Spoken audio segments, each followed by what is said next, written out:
నిరాహార దీక్ష ఏదైతే ఉందో మొత్తం తెలంగాణ జాతినంతా కూడా చైతన్యపరిచినటువంటి ఒక దినం.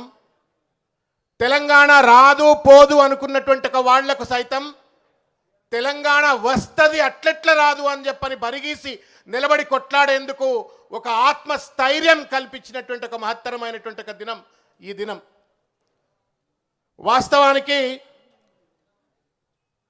2009 ఎన్నికల తర్వాత తెలంగాణ రాదు, టీఆర్ఎస్ పార్టీ ఉండదు, మొత్తం నాయకులంతా పార్టీని వదిలిపెట్టి వెళ్ళిపోతారు, ఉద్యమం లేదు గుద్యమం లేదు ఖేల్ ఖతం అని చెప్పని పెద్ద ఎత్తున ఆ రోజు ఉన్నటువంటి ఒక సీమాంధ్ర నాయకులు పార్టీలన్నీ కూడా కుట్ర పన్ని ఉద్యమ అస్తిత్వం పైన దాడి చేసేటువంటి ఒక దుర్మార్గమైన ప్రయత్నం చేస్తున్నటువంటి ఒక తరుణంలో మొక్కవోని ధైర్యంతో మడమ తిప్పని పోరాటం చేస్తూ ఒక బక్క చిక్కిన చింతమడక నుండి పుట్టుకొచ్చినటువంటి ఒక నాయకుడు కేసీఆర్ గారు తన పైన నమ్మకంతో, తన ఆత్మవిశ్వాసంతో నమ్మకంతో, తన మాటను తెలంగాణ సమాజం వింటది అనేటువంటి ఒక నమ్మకంతో ఆ రోజు నా ప్రాణం పోయినా పర్వాలేదని చెప్పని ఆ రోజు ఆయన దీక్ష మొదలుపెట్టినరు.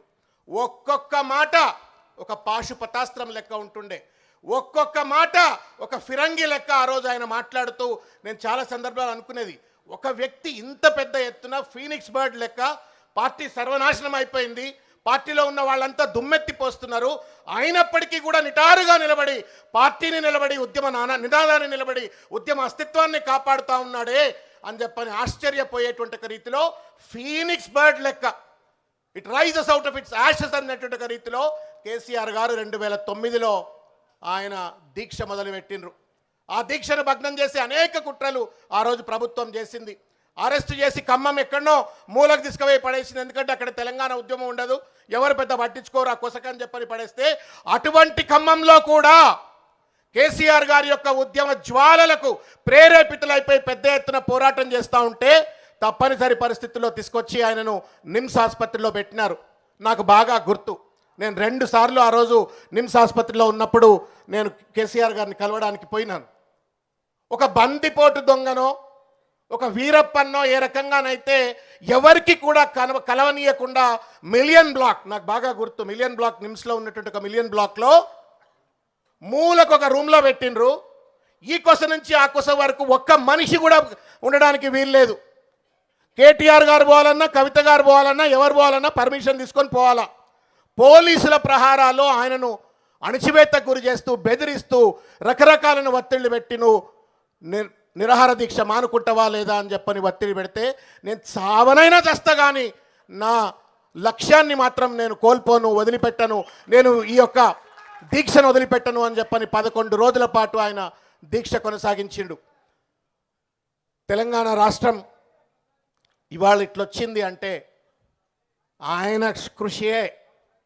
ఆయనతో పాటు మనం అందరం సైనికులు లెక్క రాముడి వెంట వానరులు ఎట్లయితే రావణ యుద్ధంలో ఎట్లయితే పనిచేసిండ్రో మనమంతా వానరుల లెక్క ఆయన వెంబడి పనిచేయచ్చు, కానీ రాముడు లెక్క ముందు నిలబడ్డటువంటి ఒక మహానుభావుడు కేసీఆర్ గారు. ఆయన కనుక ఒకవేళ సంకల్ప సిద్ధితో తెలంగాణ వస్తుంది తెస్తను అనేటువంటి నమ్మకంతో కనుక ఆ రోజు పదవికి పార్టీకి వదిలిపెట్టి డబ్బులు లేవు, ఎంబడి తిరిగేటోళ్ళు లేవు, కార్లు లేవు, అట్టహాసాలు లేవు, ఇంత పెద్ద వ్యవస్థ లేదు, అయినప్పటికీ కూడా మొక్కవోని ధైర్యంతో ఆయన కొట్లాడినందుకే తెలంగాణ వచ్చింది. ఇవాళ ఎవరో పెద్ద మనిషి అంటున్నాడు కేసీఆర్తో వచ్చిందా తెలంగాణ అని చెప్పని. నేను ఒక విషయం చెప్పదలుచుకున్నా. భారత స్వాతంత్ర ఉద్యమంలో మంగల్ పాండే నుండి మొదలుకుంటే మహాత్మా గాంధీ వరకు భారత స్వాతంత్ర ఉద్యమం కలిగింది. అక్కడ మహాత్మా గాంధీ దాదాపు ఒక 30 ఏళ్ళు భారత స్వాతంత్ర ఉద్యమంలో పనిచేసినారు. కానీ మంగల్ పాండేనో ఇంకెవరినో కూడా పెద్ద ఎత్తున ఎంతైతే కీర్తి ప్రతిష్టలు మహాత్మా గాంధీకి ఇస్తామో అంత మంగల్ పాండేకి ఇయ్యము. అదేవిధంగా భారత స్వాతంత్రంలో ఏ రకంగానైతే మహాత్మా గాంధీ స్వాతంత్ర సమరంలో కీలకమైన పాత్ర పోషించి జాతిపితగా నిలబడ్డాడో, భారత జాతిపితగా తెలంగాణ ఉద్యమంలో కూడా చెన్నారెడ్డి కావచ్చు, ఇంకా చాలామంది కొట్లాడినప్పటికీ కూడా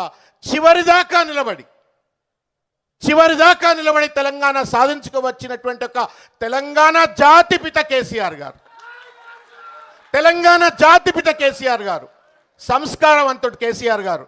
I still remember the first assembly meeting of Telangana. ఆయన ఏమంటాడు, సోనియా గాంధీ గారు కూడా తెలంగాణ ఇవ్వడానికి తోడ్పడ్డది అని చెప్పని ఆవిడకు కూడా కృతజ్ఞతలు తెలిపినారు అసెంబ్లీలో. అది సంస్కారం, అది ఉద్యమ గౌరవం. అది ఇవాళ అదే పార్టీలో గద్ద మీద కూర్చున్నటువంటి వాళ్ళు ఇవాళ కేసీఆర్ గారిని తూలనాడుతూ ఆయన వల్ల తెలంగాణ వచ్చిందా అని చెప్పని ఇవాళ అపహాస్యానికి గురి చేసేటువంటి ఒక ప్రయత్నం ఇవాళ చేస్తూ ఉన్నారు. ఈ చిల్లర మరల గాళ్లకు మనం లొంగవలసిన అవసరం లేదు. మిత్రులారా, నేను ఒక విషయం చెప్పదలుచుకున్నా. ఇది సంబరాలు చేసుకునే దినం మాత్రమే కాదు, దీక్షా దివస్ సంబరాలు చేసుకునే దినం మాత్రమే కాదు, ఒక సంకల్పం తీసుకునేటువంటి ఒక దినం ఇది. ఒక సంకల్పం తీసుకునే దినం. కేసీఆర్ గారు కొట్లాడి తెలంగాణ తెచ్చిండ్రు. తెచ్చిన తెలంగాణను ఒక తల్లి ఒక తండ్రి ఒక బిడ్డను ఎట్లయితే పెంచుతారో అట్లా తెలంగాణను అత్యంత అద్భుతమైన రాష్ట్రంగా తీర్చిదిద్దిండ్రు. ఈయన కాసినాక నక్కల పాలైనట్టుగా ఇవాళ గాథ కింది పందికొక్కులు లెక్క ఇవాళ రాష్ట్రాన్ని దోచుక తింటున్నట్టుగా వాళ్ళ చేతిలో ఇవాళ తెలంగాణ బందీ అయిపోయింది. ఆ బందీ అయినట్టుగా తెలంగాణను విముక్తి చేయడం కోసం సంకల్పం తీసుకునే దినం అని చెప్పని ఇవాళ నేను తెలియజేస్తా ఉన్నాను. కేసీఆర్ గారి కృతజ్ఞతలు తెలుపుతూనే, దీక్షా దివస్ను ఆయన త్యాగాలను గుర్తు చేస్తూనే, అమరవీరుల యొక్క పోరాటాన్ని గుర్తు చేసుకుంటూనే, ఏ తెలంగాణ కోసమైతే మనం కొట్లాడినామో ఆ తెలంగాణ ఇవాళ ముష్కరుల చేతిలో బందీ అయిపోయి దోపిడికి ప్రయోగశాలగా తెలంగాణ మారి ఇవాళ బాధపడుతున్నట్టు తరుణంలో విముక్తి కోసం మనమందరము కూడా మరో పోరాటానికి సిద్ధం కావాలని చెప్పని, పోరాటానికి సిద్ధం కావాలని చెప్పని, సంకల్పం తీసుకోవాలని చెప్పని ఈ సందర్భంగా నేను కోరుకుంటా ఉన్నాను.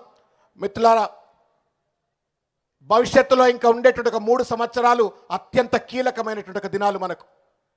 ఏళ్ల తరబడి కేసీఆర్ గారు ఒక ఆవేశంతో, ఒక ఆవేదనతో, ఒక చైతన్యంతో తెలంగాణ కోసం కొట్లాడి తెలంగాణ తెచ్చిండ్రు, వచ్చిన తెలంగాణ అభివృద్ధి చేసిండ్రు. దాన్ని వాళ్ళ విముక్తి చేయడం కోసం అనేక త్యాగాలకు, మరో పోరాటాలకు సిద్ధం కావాల్సినట్టు ఒక సంకల్పం తీసుకునే దినం కాబట్టి కేసీఆర్ గారికి హృదయపూర్వకంగా శిరస్సు వంచి వారికి కృతజ్ఞతాభినందనలు తెలియజేస్తూ, అమరవీరులకు హృదయపూర్వకంగా నివాళులు అర్పిస్తూ మనమందరము మరో పోరాటానికి సమాయత్తం అవుదామని చెప్పని తెలియజేస్తూ, నాకు ఈ అవకాశం ఇచ్చిన మా అన్న తలసాని శ్రీనన్న గారికి హృదయపూర్వకంగా ధన్యవాదం తెలియజేస్తా ఉన్నాను. జై తెలంగాణ, జై తెలంగాణ. కేసీఆర్ గారి నాయకత్వం, కేసీఆర్ గారి నాయకత్వం. కాపాడుకుందాం, కాపాడుకుందాం అంటే తెలంగాణను కాపాడుకుందాం, కాపాడుకుందాం, కాపాడుకుందాం, కాపాడుకుందాం, కాపాడుకుందాం. గౌరవనీయులు శాసన మండలిలో ఉపాధ్యక్షులైనటువంటి పెద్దలు అన్న బండ ప్రకాష్ గారిని మాట్లాడవలసిందిగా కోరుతాం. తర్వాత కేటీఆర్ గారు మాట్లాడతారు. ఒక్క 10 నిమిషాలు.